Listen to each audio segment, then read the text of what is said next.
Game hunting of modern warfare. Tank destroyers are the best tools for the job. But men alone with the proper weapons can be very effective and very deadly.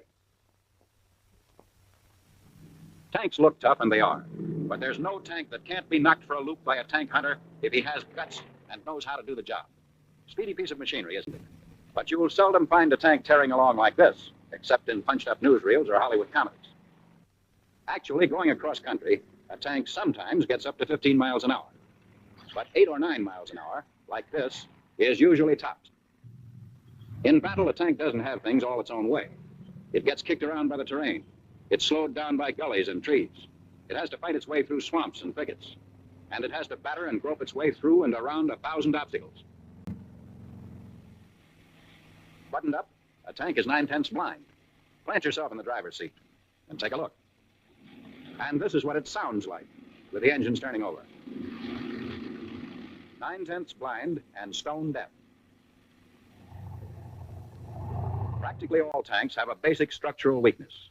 Their hull guns are fixed and can only fire forward.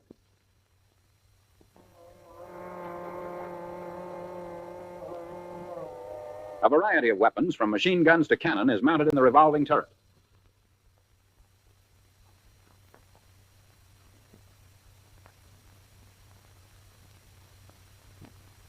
Tank hunters, get this. It's perhaps the most important thing for you to remember. When that turret swings, the guns inside it are fixed and have to swing with it. If the turret is pointing to the left, it can only fire to the left.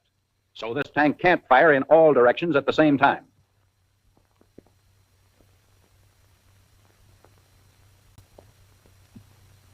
And even with a power-driven turret, it takes a few seconds to turn from one side to the other. Those few seconds are all a skillful tank hunter needs to get in close without coming under fire. Any area not covered by fire at a particular time, or that can't be covered by fire, is called dead space. The guns on a tank can't be depressed far enough to cover the ground close into the tank.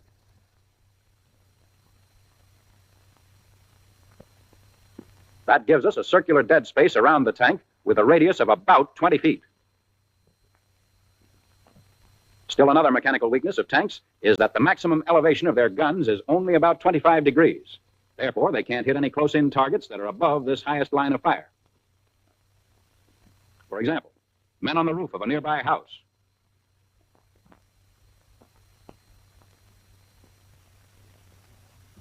Or on top of a high embankment.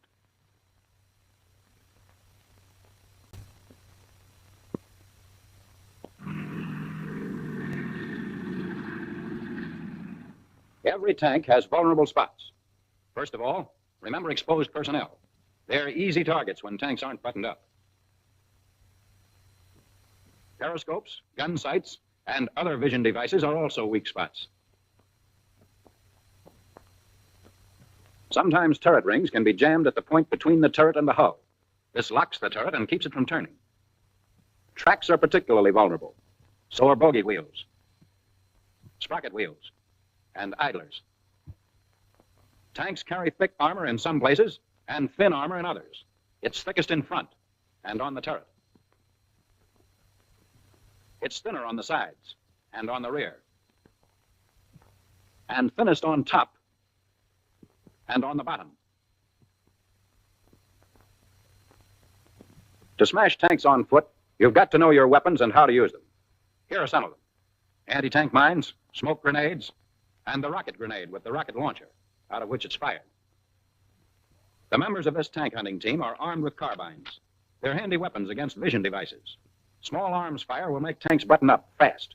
Sometimes a lucky hit on the turret ring will jam the turret, but you can't count on that. This rocket grenade is walking death, and every tanker has a healthy respect for one of them. Here's a solid slab of steel, over 2 inches thick. Behind it is a silhouette target. Here's where that grenade hit, and here's where it came out. It'll penetrate most tank armor and do this to the men inside. That salt and pepper effect was made by fragments of white-hot steel.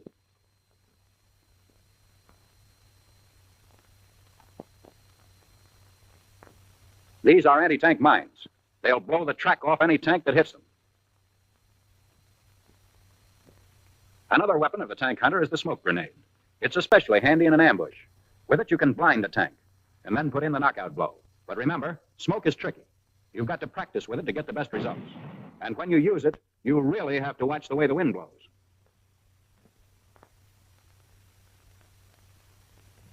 Now let's take a look at a tank hunting team in action. And don't forget that word team. First of all, how come these men are hunting tanks on foot and not in a destroyer? Well, they might be the crew of a disabled destroyer out to square accounts. They might be part of a security section whose destroyers are too hotly engaged or too far away to meet a new threat in this area. Or then again, they might be the members of a reconnaissance patrol, suddenly faced with a setup they've been looking for. These men know their stuff. They know the value of teamwork and cooperation. They're equipped with the proper weapons, and they know how to use them. This is the tank hunter's dream. Makes a pretty good target, doesn't he? No, our tank hunters don't let him have it. Not yet. They're not going to take any chances of missing that baby. So they hold their fire until the tank's practically at point-blank range. Then they give the works to the crew. They slam a grenade through the thin side armor. And it's all yours, Adolf. We've examined some of the weaknesses of tanks, the weapons most commonly employed against them, and the functioning of the tank hunting team.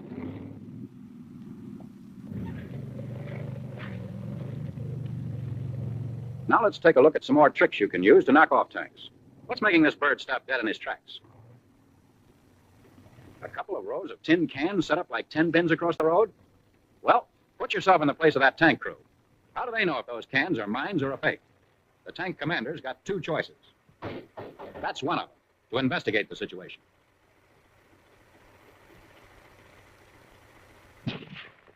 With this sort of payoff.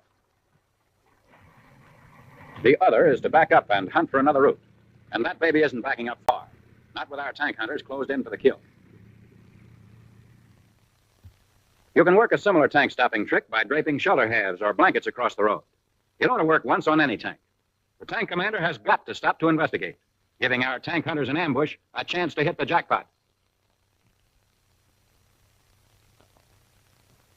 Here's another problem.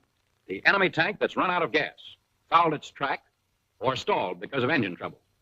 This baby can't travel, but he's well protected, concealed from plane attack, and still plenty dangerous. He'd be a setup for a tank destroyer. Let's see how tank hunters would handle it.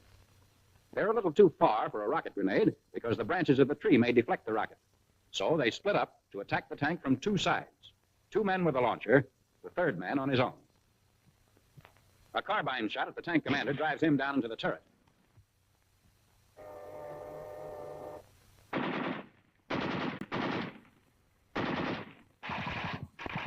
While their teammate attracts the tank's fire, the grenade crew sprints to another piece of cover closer to the tank.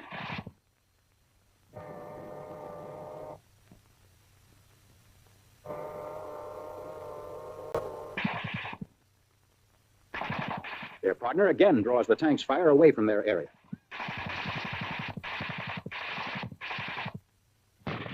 And the turret guns swing away.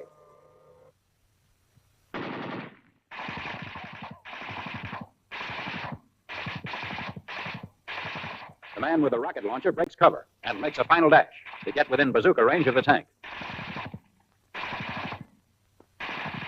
Now he's close enough to make sure of a hit. And it's out of the scrap and into the scrap pile. A tank crossing this clearing would probably steer for that gap. Here's a trick you can use to put it out of commission. Several anti-tank mines tied together with wire, like this, and carefully camouflaged are a dead-end tank stopper. This works best in defiles or on a narrow road through heavy woods where the tank has to stick close to one route. These men have to work fast.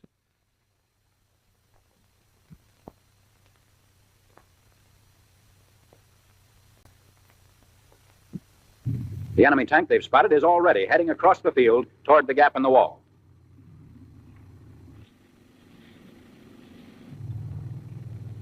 The trick is to wait till the tank is so close that the string of mines is inside its dead space. Now let them have it.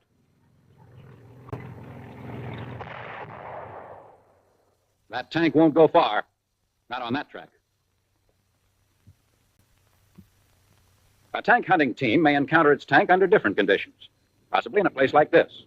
Perhaps they're out of grenades, so this time they decide to blind the tank with smoke and get in some close work. A tough log or a fence post is the main prop. This team is on its toes.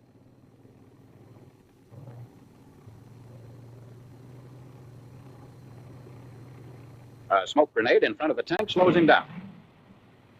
And another behind the tank leaves him completely blind. The tank can't get out of this gully, and there's very little wind, so that smoke will stay where it's put. Now for the business. While the rest of the team covers him, the soldier with the log closes in on the tank under cover of the smoke. Now he's reached the comparative safety of the dead space. He places the log between the bogey wheel and the idler. When the log reaches the idler wheel, it will either break the track or jam it so the tank can't move.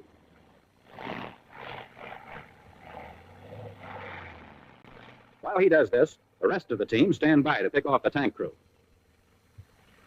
And one more tank will never find its way home. There's nothing secret about tank hunting tricks. In fact, these are just a few samples out of the bag. You can think up a dozen new ones if you put your mind to it. The important thing is to remember the tank's limitations. Memorize its weak spots. Know the weapons you have to use and how to use them. And above all, remember your mission as a tank hunter. Whether you hunt from a destroyer or on foot. Seek, strike, destroy.